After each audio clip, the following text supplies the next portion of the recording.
Hello everyone, welcome to my channel agriculture insights.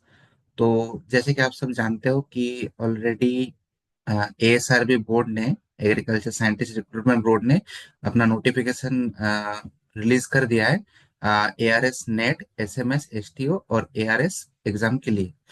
तो basically यहाँ पर जो नया नोटिफिकेशन आया है वो 24th, आप देख सकते हो आपके स्क्रीन में, 24 फरवरी को रिलीज हो गया था।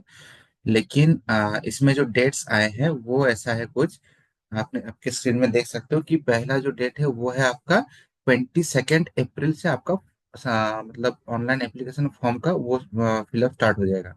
ठीक है, सो आप ये जो आपका डेट है 22 अप्रैल, इसमें आपका ऑनलाइन फॉर्म फिलअप स्टार्ट हो जाएगा और लास्ट डेट आपका है 21 मई।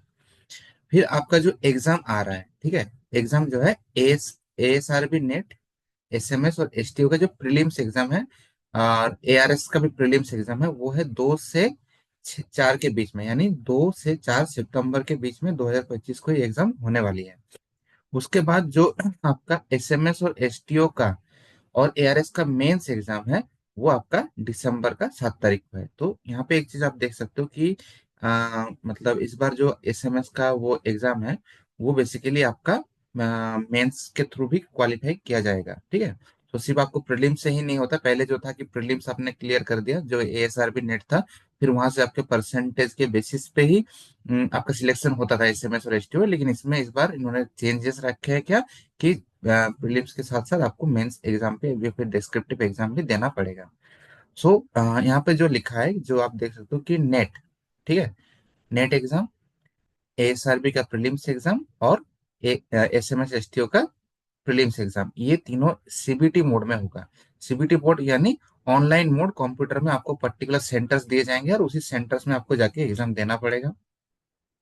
उसके बाद आपका जो मतलब मेंस एग्जाम होगा वो जो दिसंबर में होगा, वो होगा सिर्फ और सिर्फ एआरएस के लिए जो पहले भी होता था, और दूसरा रहेगा आपका एसएमएस और एसटीओ के लिए। ठीक है, तो ये आपका क्वेश्चन, थोड़ा सा चेंजेस इस बार एएसआरबी बोर्ड ने किया है। यही चेंज है कि एसएमएस और एसटीओ वाला जो पार्ट है, जो एग्जाम है, जो आपका सब्जेक्ट मैटर स्पेशलिस्ट और सब्जेक्ट टेक्निकल ऑफिसर, ये दोनों के लिए ही आपको एक मेंस एग्जाम क्लियर करना पड़ेगा, जो पहले नहीं था, यानी मेंस और इंटरव्यू। सो आपके पास यहाँ पर क्या, अगर आप ये सारे एग्जाम्स देने चाहते हैं, अगर आपको एसएमएस करना, आपको एआरएस करना है, तो आपको दोनों एग्जाम देना पड़ेगा। सबसे पहले है प्री एग्जाम जो कि सीबीटी मोड में होगा, और उसके बाद मेंस एग्जाम जो कि आपका सब्जेक्टिव होगा और वो रिटर्न होगा। ठीक है, इसका डेट तो मैंने बता दिया, सितंबर में है, और इसका है 7 दिसंबर को। अब आते हैं बाकी जो यहाँ पर सेंटर्स है, सेंटर्स आपके अकॉर्डिंग वहाँ पर मिल जाएंगे कि कहाँ का क्या सेंटर्स है। ये आपके एप्लीकेशन फी है, तो जो लोग अनरिजर्व्ड है यानी जनरल में है, उनके लिए है 1000 रुपीज फॉर नेट। अगर आप नेट के साथ साथ एआरएस और एसएमएस, ठीक है, एआरएस, एसएमएस और एसटीओ, ये सबके लिए भरना चाहते हैं तो उसके लिए एक्स्ट्रा 1000 है। और नेट के साथ अगर आप ये तीनों एक साथ देना चाहते हैं तो 2000 है। मतलब सिर्फ नेट के लिए इतना, अगर एसएमएस एआरएस के लिए है तो इतना, और दोनों को मिला के देना चाहते हैं मतलब दोनों को जोड़ दिया गया है, और वो है आपका 2000 रुपीज। वही ईडब्ल्यूएस के लिए भी 500 है, 800 है और 1300 है। एस सी एस टी के लिए यहाँ पर क्या है, एस सी एस टी और फिजिकल हैंडीकैप और वुमेन्स एंड ट्रांसजेंडर के लिए 250 है, और यहाँ पर नील है, और यहाँ पर भी आपका 250 है। यानी आप तीनों एग्जाम सिर्फ 250 के लिए इसमें दे सकते हो। बाकी आपका पेमेंट मोड जो है वो आपका debit card, credit card, net banking के थ्रू ही रहेगा।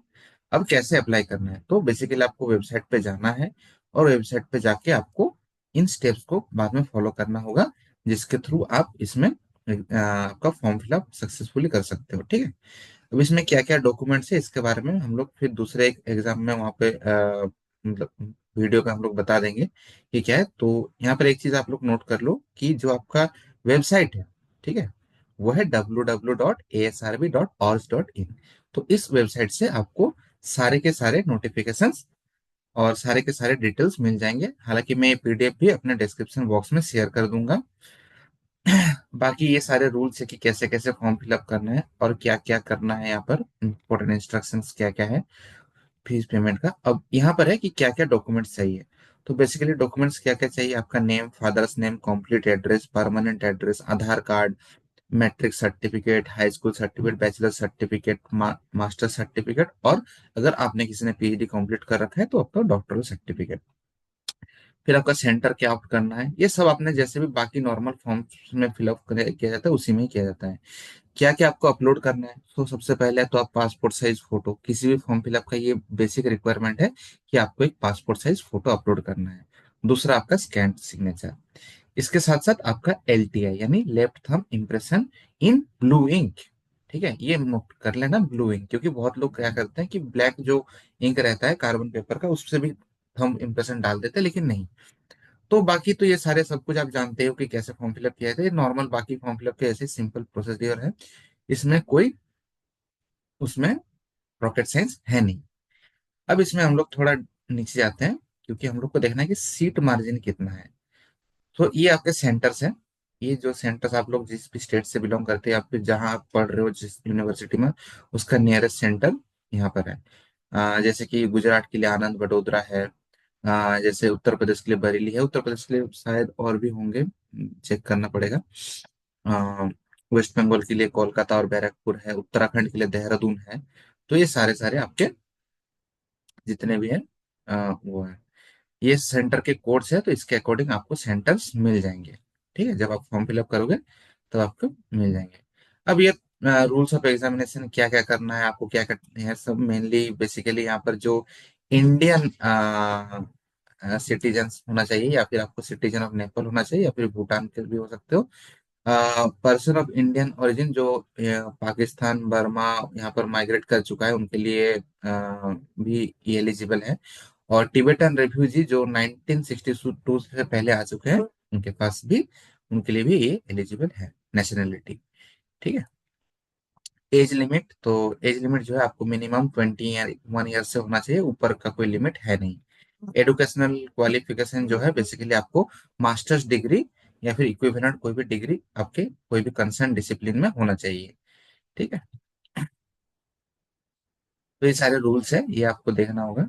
ये डिटेल्स आप लोग देख लेंगे। और अभी मैं जहां पर जाना चाहता हूँ वो बेसिकली है आपके ये आपकी एलिजिबिलिटी। सो बेसिकली सबके एलिजिबिलिटी में आप देख रहे हो कि मास्टर्स डिग्री यहाँ पर लिख रखा है। सो मास्टर्स डिग्री सबके लिए एलिजिबल है, सबके लिए, चाहे सॉइल साइंस हो, चाहे आपका वेटनरी हो, चाहे एग्रोनॉमी हो, चाहे फिशरीज हो, हर जगह पे आपका मास्टर्स डिग्री चाहिए आपके फॉर्म के फिलअप के लिए। चलो, जैसे कि हम लोग सॉइल साइंस के ऊपर मेरा लेक्चर चलता है, तो मैं सॉइल साइंस वालों के लिए अलग से थोड़ा बताना चाहता हूँ कि अगर आप सॉइल साइंस से हो, अगर आप माइक्रोबायोलॉजी से हो, अगर आप agriculture chemistry, agriculture physics, soil and water conservation, soil fertiliser, इन सारे ब्रांचेस से कोई भी स्पेशलिस्ट डिग्री कर रहे हो, इंक्लूडिंग एनवायरमेंटल साइंस, तो आप सॉइल साइंस के लिए अप्लाई कर सकते हो।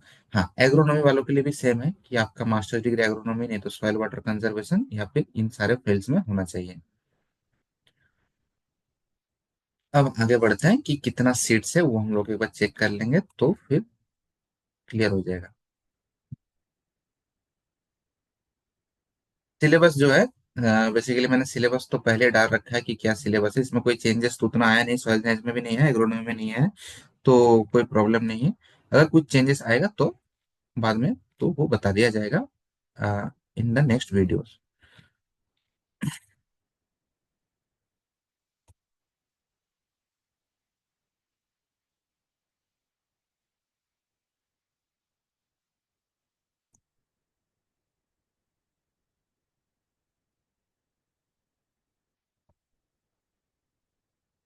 ये सारे एनेक्सर्स है कि क्या क्या एनेक्सर्स आपको फिल करने होंगे।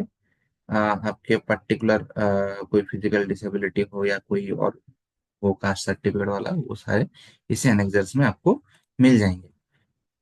ठीक है। अब हम लोग जो देखेंगे कि इसका सीट जो है कितने का कितना है, कौन से सब्जेक्ट में कितना है। तो बेसिकली सॉइल साइंस में जितना दूर मुझे पता है कि टोटल 26 सीट्स है। ठीक है, सॉइल साइंस में टोटल 26 सीट्स है, लेकिन अभी तो फिलहाल यहाँ पर दिख नहीं रहा है। लेकिन उसका मैं अलग से एक वीडियो बना दूंगा कि सीट एलिजिबिलिटी कितना है।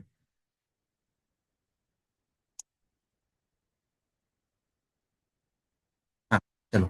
तो ये आपका सीट एलिजिबिलिटी है। तो ये आपके जितने भी कोर्सेस आप देख सकते हो, एग्रीकल्चर बायोटेक का 3 सीट है, माइक्रोबायो का सीट है, सारे डिपार्टमेंट का सीट्स यहाँ पर दे रखा है। तो जो लोग बाकी अदर डिपार्टमेंट से भी, वो लोग भी देख लो कि कहाँ कहाँ कितना सीट है। और ये सीट नेट के लिए नहीं है, मैं बता दूं, ये सीट है एआरएस के लिए, यानी जो आपका साइंटिस्ट वाला एग्जाम होता है, एग्रीकल्चर रिसर्च साइंटिस्ट, इसके लिए है। यानी एआरएस मेंस का आपका मेंस क्लियर करने के बाद, इंटरव्यू क्लियर करने के बाद इतने सीट्स के लिए आप एलिजिबल हो। ठीक है। नेट के लिए तो कोई वैसा नहीं है, नेट को बस आपको क्वालिफाई करना पड़ेगा।